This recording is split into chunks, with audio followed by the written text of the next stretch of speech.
Varicose veins కి సరైన చికిత్స కోసం సంప్రదించండి ఎవిస్ హాస్పిటల్. నమస్తే రమగారు. నమస్తే జయ. రమగారు, ఇటు 7 తరాలకి అటు 7 తరాలు కూర్చొని తిన్నా సరే తరగనంత ఆస్తులు సంపాదించాలి. చాలామందికి ఈ ఆలోచన ఉంటుంది, అవునా కదండి? కదా, కొంతమంది నానా కష్టాలు పడి కాస్త ఎంజాయ్ చేస్తూ కొంత సేవ్ చేస్తారు, మన తర్వాత తరాలు కూడా తినాలని. కొంతమంది ఈ ఎంజాయ్మెంట్ కూడా ఉండదండి, ఏముండదు. మనం ఒక్కరు ఈ జనరేషన్ మనం కష్టపడితే తర్వాత వచ్చి ఒక 7-8 తరాలు హ్యాపీగా చక్కగా అనుభవిస్తారనే ఆలోచనలో కొంతమంది ఉంటారు. నాకు అనిపిస్తుంది, ఇప్పుడు మనం ఎంజాయ్ చేయకుండా వాళ్ళ కోసం దాచి పుట్టుకుని మనకి ఏదన్నా అయితే, ఒకవేళ నువ్వు ఎంజాయ్ చేస్తావు అయినా దాస్తావు, అప్పుడు ఎంజాయ్ చేసి దాస్తే కొంచెం పర్వాలేదేమో అని నాకు అనిపిస్తుంది. అంటే ఇప్పుడు ఇంత కష్టపడుతున్నందుకు మనకు ఒకటే జీవితం కదా, తర్వాత ఏమవుతుందో మనకు తెలియదు కదా. ఈ జీవితంలో మనం కూడా కొంత ఎంజాయ్ చేయాలి కదా, ఆనందించాలి కదా. మరీ కట్టేసుకొని అన్నీ స్ట్రిక్ట్గా ఉండి ఎక్కడికి వెళ్ళకుండా, ఏమి తినకుండా, ఏమి పెట్టుకోకుండా, అది తప్పు. తప్పు కాదు. నువ్వు ఇప్పుడు హాయిగా ఉంటావు, ఎక్కడి నుంచి దొరికితే అక్కడ ఎవరిని అణిస్తే వాడిని అట్లా చేయకూడదు. మరి అదేగా జరుగుతుంది. అణిచి కాదు, అణచకుండా ప్రాపర్గా. జయ, అణచకుండా నీకు ఎక్కువ డబ్బు ఎలా వస్తుందో చెప్పమ్మా. ఎవరిని సంబంధించి అయితే ఎవరిని అణచకుండా, ఎవరికి ద్రోహం చేయకుండా, ఎక్కడా ఎక్స్ప్లాయిట్ చేయకుండా డబ్బులు రావమ్మా. కష్టం ఏదో వస్తుంది ఒక మాదిరిగా. మన పని మనం చేసుకున్నాం, ఉద్యోగం చేసుకుంటాము, వస్తుంది. అది మనకు సరిపోయి మన పిల్లలకు కూడా సరిపోతుంది. 30 తరాల దాకా సరిపోవాలంటే 300 మందిని ముంచితే గానీ 30 తరాలు గడవెక్క. కానీ అలానే ఉన్నారు కదా. అలాగే ఉన్నారు. కోట్లు కూడబెట్టే వాళ్ళలో నీకు వ్యాపార సామ్రాజ్య విస్తరణ జరుగుతుంది చూసావా. వీళ్ళ మీద, ఒక ఫ్యామిలీ మీద కొన్ని వేల మంది జీవితాలు ఆధారపడి ఉంటాయి. వాడు కూడబెట్టచ్చు, మనం వాడిని తప్పట్టకూడదు. వాడు ఒక్కడే ఎంజాయ్ వాడు పిచ్చగా ఎంజాయ్ చేసేస్తూనే ఉంటాడు. చేసేస్తూ ఎన్నో వేల కుటుంబాలకి బాసటగా ఉంటారు.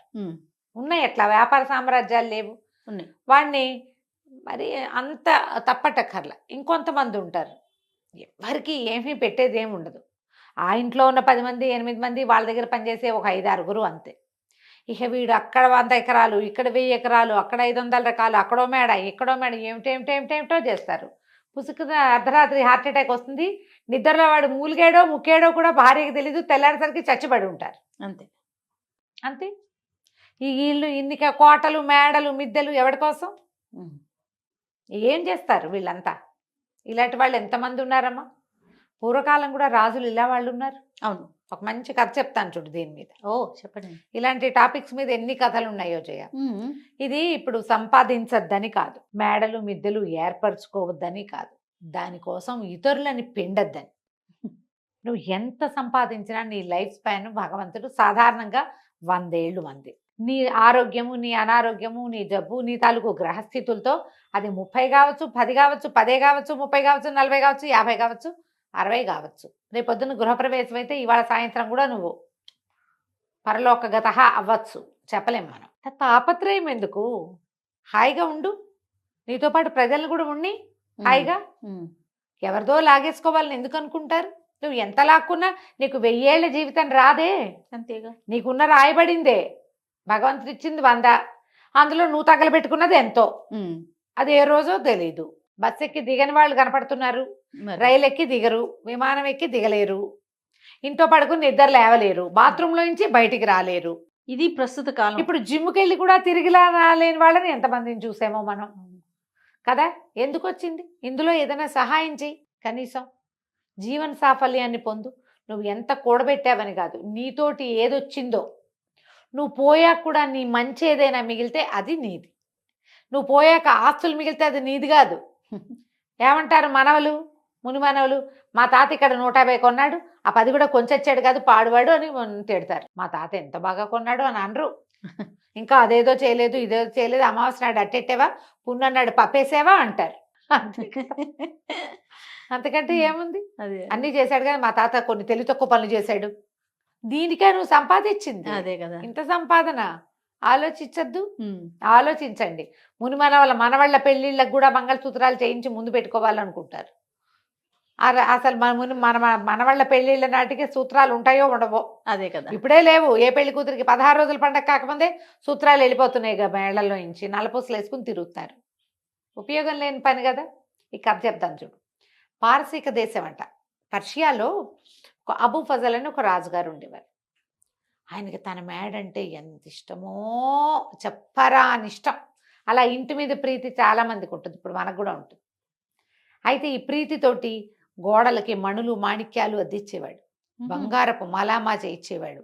ఇంకా అవేవో మొక్కలు, ఇవేవో మోళ్ళు, అదేమిటో పువ్వులు, ఇవేమిటో కాయలు. ఎక్కడికి వెళ్ళినా సరే ముత్యాలు కనపడితే ముత్యాలు తెచ్చి ఇంటికి అంటించేవాడు, రత్నాలు కనపడితే రత్నాలు తెచ్చి మేడ కంటించేవాడు.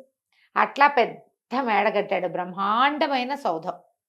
చుట్టూతా ఆయన వేసిన మొక్కలు, ఆయన చేసిన బ్యూటిఫికేషన్కి అంతే లేదు, అంతు లేదు. ఇట్లా దీనికోసం ఆయన మరి బయట నుంచి తెచ్చిన అంటించేవాడు.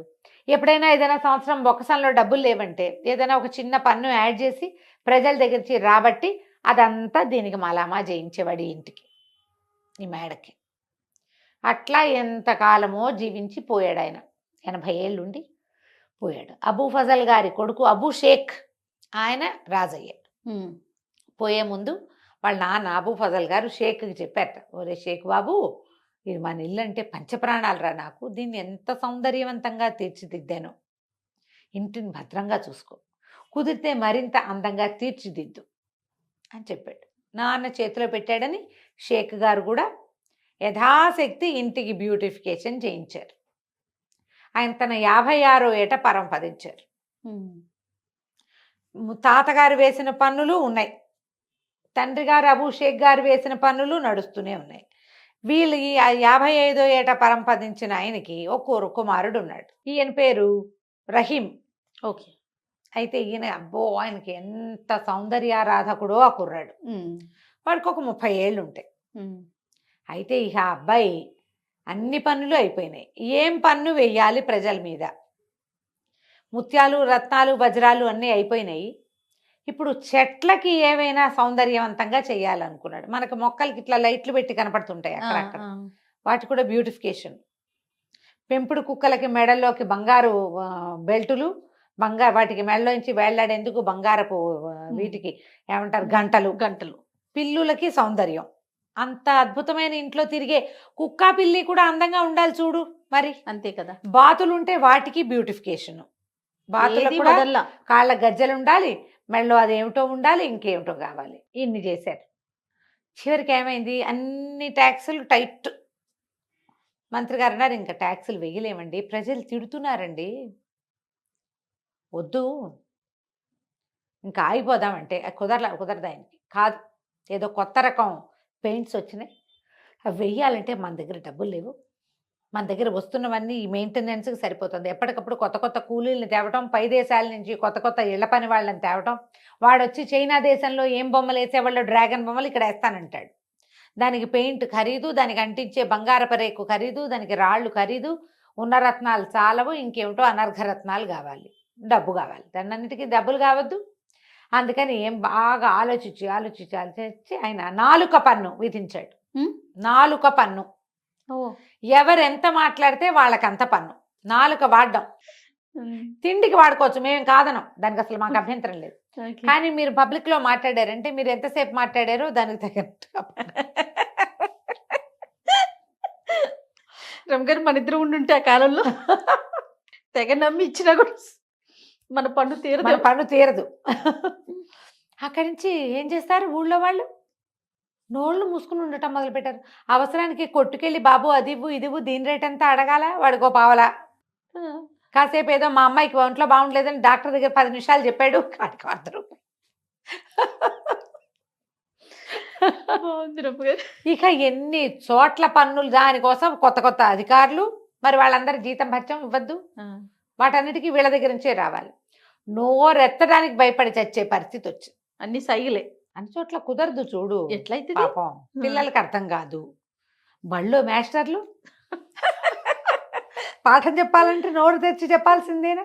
అక్కడికి చాలా పొదుపుగా పిల్లల్ని కేకలేకుండా ఉండేవాళ్ళు, అయినా కుదరలా. సరే ఏమైందట, ఇట్లా రోజులు గడుస్తున్నాయి. ప్రజలంతా కుక్కిన పేన్లల్లే ఉన్నారు, ఏం చేయాలో తెలియదు. ఆ ఊళ్ళోకి ఒక ఫకీర్ గారు వచ్చాడు. ఆయన రోడ్డు మీద తిరుగుతూ భగవంతుడి కోసం నాకు దానం చేయండి అని పిలుస్తున్నాడు.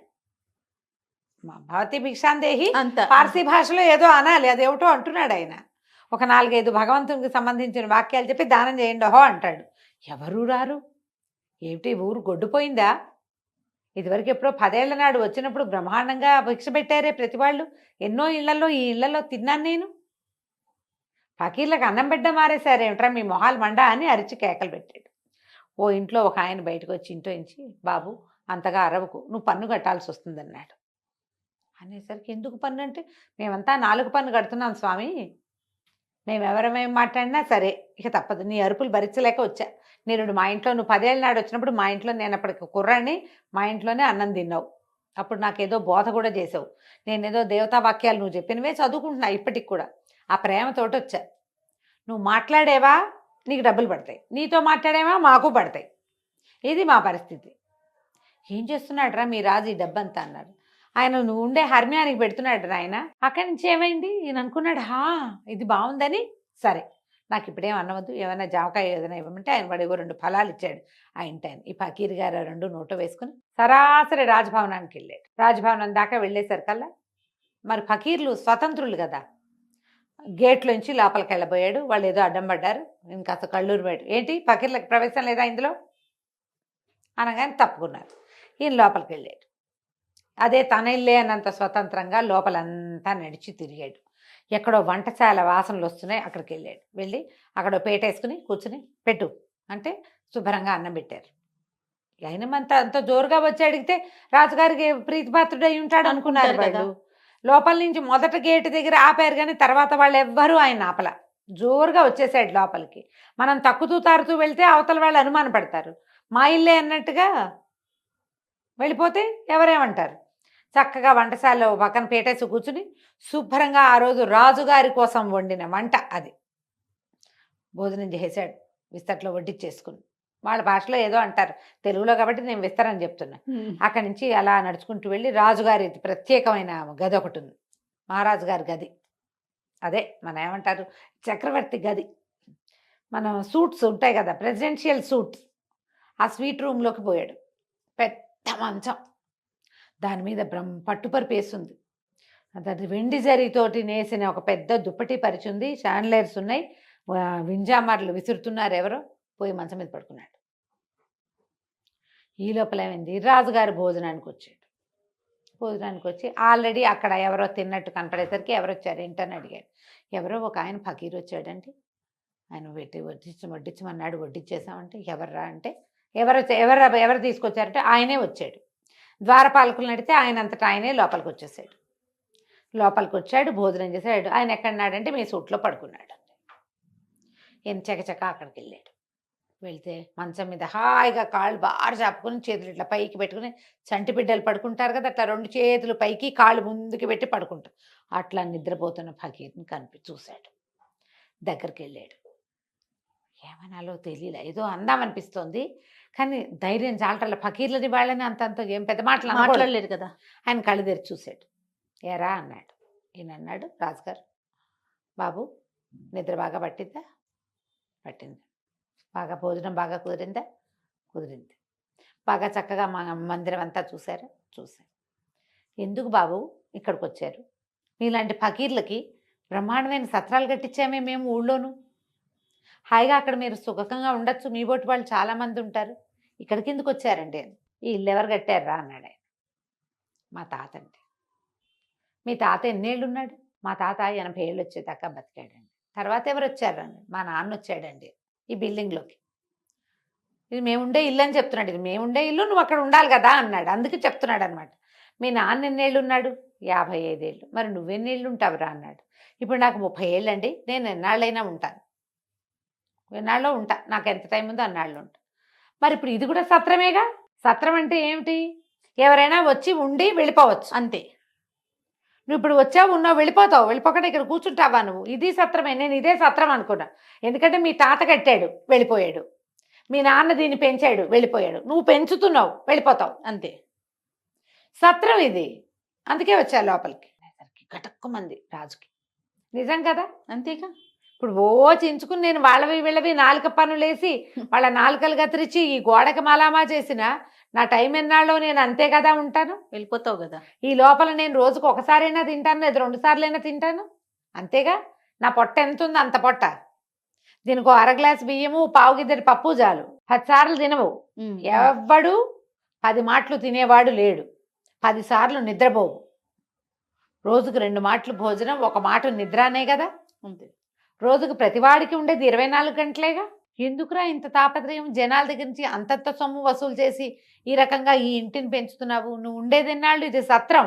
నీ తర్వాత ఇంకోటి వస్తాడు ఇక్కడికి. వాడెన్నాళ్ళు ఉంటాడో వాడికి కూడా. పోనీ నీకు తెలుసా? ఇప్పుడు నేను భగీర్ని, నేను సత్రంలోకి వెళ్ళా, సాయంత్రం వెళ్ళిపోతా, నాకు తెలుసు. నువ్వు చెప్పు, నువ్వు ఎప్పుడు వెళ్ళిపోతావా ఇక్కడి నుంచి? తెలియని దానికి, ఉండని దానికి ఎందుకు ఇంత? రాజుగారు చాలా నాలుగు ఖర్చుకున్నాడు. ఏమిటి మా నాన్న తాత తెలుసుకోలేదు ఇది? నాకు జ్ఞానోదయం అయిందని 4 పన్ను మానేశాడు. ఆ తర్వాత ఈ ఇల్లు బ్యూటిఫికేషన్ కోసం జనాల దగ్గర నుంచి వసూలు చేసే పన్నులన్నీ మాన్పించేశాడు. ఇంకేం చేయలే. ఇల్లు ఉన్నట్టుగా ఉంచుకున్నారు. పన్నులు తగ్గిపోయేసరికి ప్రజలు స్వచ్ఛందంగా రాజుగారి ఇంట్లో పనిచేయడానికి, రాజుగారి గోడలు తోడవడానికి వచ్చేవాళ్ళు. వాళ్ళని ఇంత బిగిచ్చేయకుండా ఉంటే ఫ్రీగా పనిచేస్తారు. వాళ్ళు నీతో మమేకంగా ఉంటారు. ఆ తర్వాత ఆ రాజ్యం పర్షియా దేశం చాలా సుభిక్షంగా ఉండేదట. రాజుగారు ఎందుకంటే ఈ డబ్బులన్నీ తన మేడకు పెట్టుకోకుండా ప్రజల మీద ప్రజల దగ్గర చిన్న పన్ను వసూలు చేయటం, వాళ్ళ అవసరానికి వాళ్ళకి వాడడం. అందులో తన అవసరం కూడా ఒకటే తప్పిస్తే తనదే మెయిన్ అవసరం కాదు. ఈ సంపాదించుకునే వాళ్ళంతా అందరి దగ్గర నుంచి లాక్కునేవాళ్ళు, తన పరా భేదం లేకుండా ప్రతి వాళ్ళ నోళ్ళు కొట్టేవాళ్ళు. మన బతుకు చాలా అశాశ్వతమని, ఒక్క క్షణం తర్వాత మనం ఏమిటో మనకు తెలియదని కొంచెం లోపల జ్ఞానాన్ని పెంపొందించుకుంటే ఇంత దాడులు ఉండవమ్మా. ఇంత ఒకడికే ఆస్తి ఉండటం అలాంటివి ఉండవు. పూర్వకాలం నుంచి వస్తూనే ఉన్నాయి కథలు. జ్ఞానోదయం అవదంతే మనకి. అంతే. పుసుకుని పోయాక జ్ఞానోదయం అవుతుంది. ప్రేతానికి జ్ఞానోదయం అయినా ప్రయోజనం లేదు కదా. బతికుండగానే జ్ఞానోదయాలు పెంచుకోండి తండ్రి. కాస్త మిగిలిన వాళ్ళని కూడా బతకనియండి. తప్పకుండా. కథ కంచికి మనం ఇంటికి.